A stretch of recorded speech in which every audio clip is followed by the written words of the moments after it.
नमस्कार साथियों, सहारा पीड़ितों को फिर एक बार ठगा गया। FIR नंबर 712/22 नवीकरे थाने का केस है। नियाज अहमद नाम के एक व्यक्ति ने 30,000 कोर्ट में अपना केस फाइल कराया। 2022 से तारीख पे तारीख दी गई। जब सपना राय, OP श्रीवास्तव, अलग सिंह के बेल वारंट तैयार किए गए तो उन्होंने नियाज अहमद को तोड़ने की पूरी कोशिश की।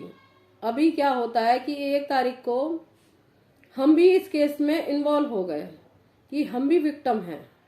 तो उस दिन जज साहब नहीं आए तो दूसरे कोर्ट में हमें भेजा गया। उस कोर्ट के जरिए जज साहब ने आईओ को फटकार लगाई कि आप इन तीनों को यहाँ पे पेश क्यों नहीं किया। तो आईओ साहब ने बोला कि वहां पर ये लोग नहीं मिले हैं। तो उनसे एक एप्लीकेशन लिखाई, उन्होंने एप्लीकेशन दे दी। उसके बाद हमें तारीख मिली 9 फरवरी की। 9 फरवरी में ना तो इनके आईओ आते हैं और ना ही इनके वकील साहब आते हैं, सपना राय, OP श्रीवास्तव, अलग सिंह जी के। इन तीनों में से किसी के भी आईओ नहीं आते हैं और ना वकील साहब आते हैं। तो जज साहब को आखिरन 17 तारीख देनी पड़ी। 17 तारीख को इन्होंने नियाज अहमद को पूरा तोड़ने की कोशिश करी। DD 4.5 लाख का उसे DD दिया गया कि इस केस को आप बंद करा दीजिए, हम जो चाहते हैं वो हमारी बातों को, शर्तों को मान लीजिए। नियाज अहमद उनकी बातों में आ गया और 4.5 लाख रुपए का DD ले लिया।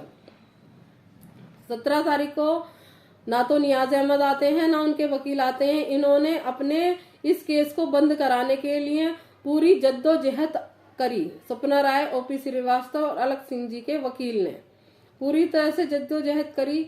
लेकिन जज साहब का एक ही कहना था कि जब तक उनका ना तो वो खुद होंगे या उनका वकील नहीं होगा तो केस को खत्म नहीं किया जा सकता है, आपको जमानत नहीं दी जा सकती है। तो उन्होंने कहा जब उनका वकील नियाज अहमद आएंगे या उनका वकील आएगा तभी इस केस को फाइल किया जा सकता है, खत्म किया जा सकता है, अन्यथा नहीं किया जा सकता। तो उसी के ऊपर जज साहब ने 24 तारीख दे दी।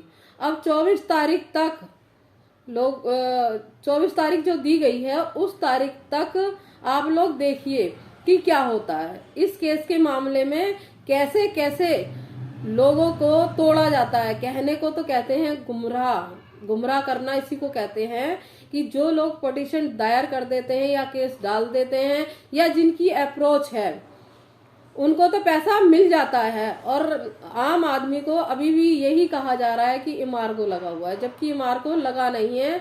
इस तंत्र के पीछे बहुत बड़ा षड्यंत्र है।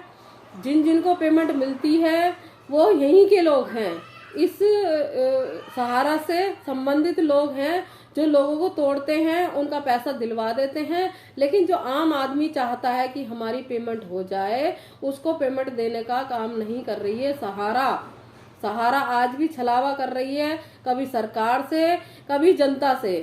13 करोड़ निवेशक, 12 लाख कार्यकर्ता हैं, लेकिन इसमें से अभी भी बहुत सारे चाटुकार हैं जो कमीशन ले लेके कुछ लोगों की पेमेंट करा रहे हैं। तो देखिए, आप लोग इस वीडियो को ज्यादा से ज्यादा शेयर करिए ताकि लोगों तक ये मैसेज पहुंच सके और इस वीडियो को पूरा देखिए। Thank you.